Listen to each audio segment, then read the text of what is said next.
Hey, this is Dennis, and today I wanted to talk about netbooks a little bit because they're really amazing, tiny little computers.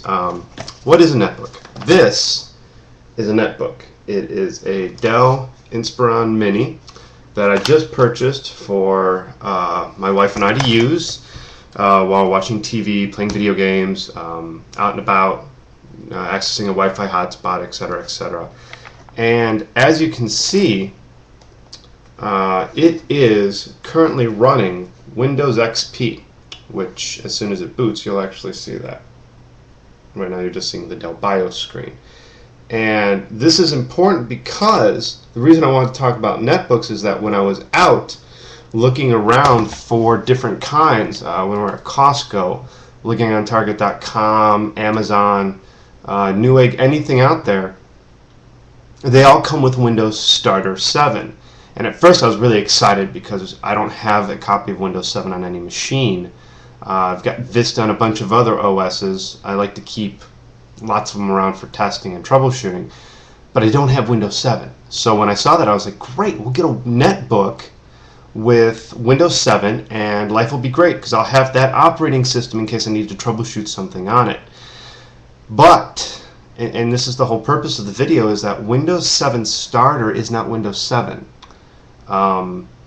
It is a crippled version of an operating system specifically designed and contractually limited by Microsoft just for the netbook series of portable computing devices. As you can look here, this is our desktop on the Windows XP. You can see I've made some changes to it in terms of the desktop image.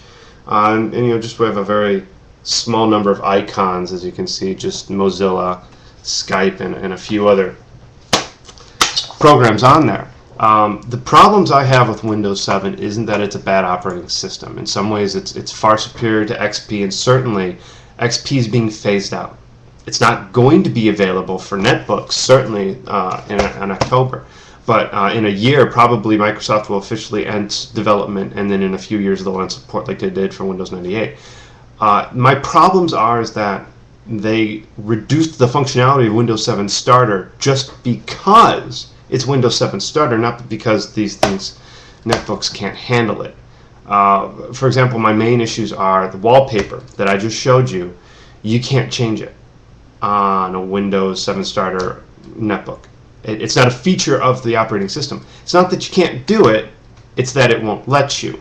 If you have an external DVD drive and you want to watch a movie on your netbook, which somebody might actually want to do, you can't do it. Again, not because the hardware or the operating system couldn't, it's because that feature is disabled in Windows 7 Starter. There are other things like multi-user switching and expanding your desktop if you wanted to use an external monitor or something like that, which I do with this XP laptop here for work. You can't do it. It's not an option. Again, not because the hardware can't do it. It's because the operating system, Windows 7 Starter, it's a light version. It's to put it bluntly, it's crippled. Specifically because it's so cheap for the OEMs to buy. Microsoft isn't packing all these features in there. Now, you can upgrade the netbook, or you can buy it preloaded with Windows 7 Home Basic or Professional. So if you got this netbook right now and you're like, oh, this is not what I need to change my wallpaper, my life will end, you could upgrade it for $80 to Microsoft. That's what I've heard, and research has shown, to Home Basic or Home Premium or Professional, whatever they're going to sell at that moment. So again, it's not that the hardware can't do it. They all have similar specs right now, 1.66 gigahertz. They all got about a gig of RAM. All of their screens are 10.1. The hard drive's 16250. Don't really care. I'm not going to put 250 gigabytes of movies and MP3s on there right now. This is just for web surfing, and so my wife can play Cafe World while I play Xbox at night. Now if you just want to surf the web, if you want to Skype, which these things are great for, by the way, at least that's what I've found. If you want to do just basic tasks and you never have a desire to do any of those things that I've mentioned, then Windows 7 Starter is perfect for you. These things are cheap to the point of disposable. We paid $230. This is a refurbed unit out the door from Dell. And that's a deal you just can't complain about. Even if you buy it retail brand new, you go to Costco or Target, they're around the $300 price point right now. Again, that price for a portable computer with a 6-cell battery is so cheap, you just can't complain about. So I really believe that for 90% of the population, these netbooks are going to be amazing off the shelf. You're going to love it. It's going to be great. You're going to get it working. You're going to, I can't believe I couldn't live without this before.